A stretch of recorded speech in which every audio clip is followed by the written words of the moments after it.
రైతు మట్టిని నమ్ముకుంటాడు, దాని మీదే ఆధారపడి బతుకుతాడు. ఇప్పుడు కొంతమంది కేటుగాళ్ల కన్ను ఆ మట్టి మీద పడింది. ఆ మట్టిని దోచుకుని సొమ్ము చేసుకుంటున్నారు. వందల ప్రొక్లైన్లతో పశ్చిమ గోదావరి జిల్లాలో బంగారం లాంటి మట్టిని రాత్రికి రాత్రి తోడేస్తున్నారు. ఇదిగో ఈ చెరువు చూడండి. ఈ చెరువు పశ్చిమ గోదావరి జిల్లాలోని మారుమూల పల్లెటూరులో ఉన్న చెరువు కాదు. జిల్లా కేంద్రమైన ఏలూరుకు శివార్లోని సత్రంపాడు గ్రామంలో పెద్ద చెరువు. 50 ఎకరాల ఈ చెరువుని గత ప్రభుత్వాలు నిరుపేదలకిచ్చారు.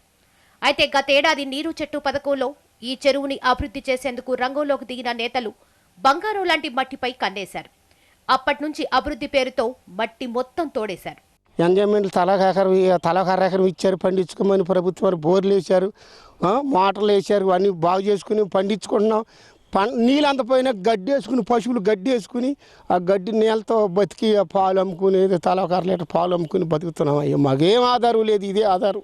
మరి మేము ఎవరికి మొర్రెత్తుకుని ఎవరికి చెప్పుకుంటాం బాబు, చెప్పండి.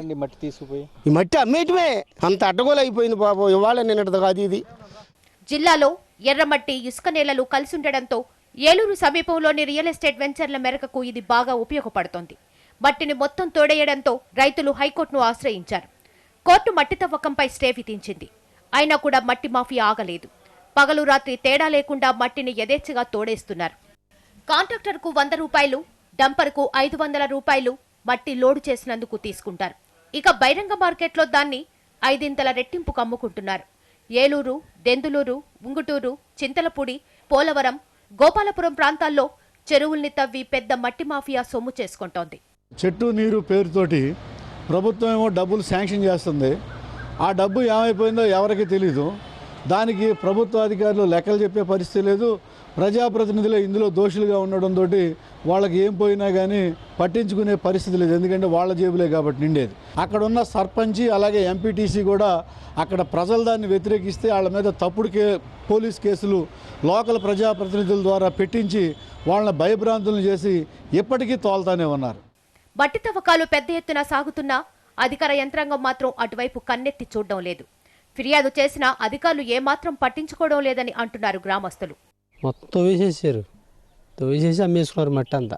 చక్కగా ఆ చేలో మేము గడ్డి వేసుకుని పండించుకుని గేదెలు మేపుకుంటున్నాం.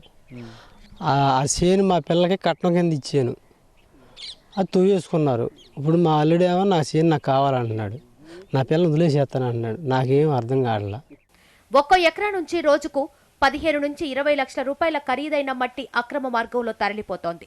దీన్ని అడ్డుకోవాల్సిన రెవెన్యూ అధికారులు, పోలీసులు మామూళ్ల మత్తులో పండుగ చేసుకుంటున్నారు.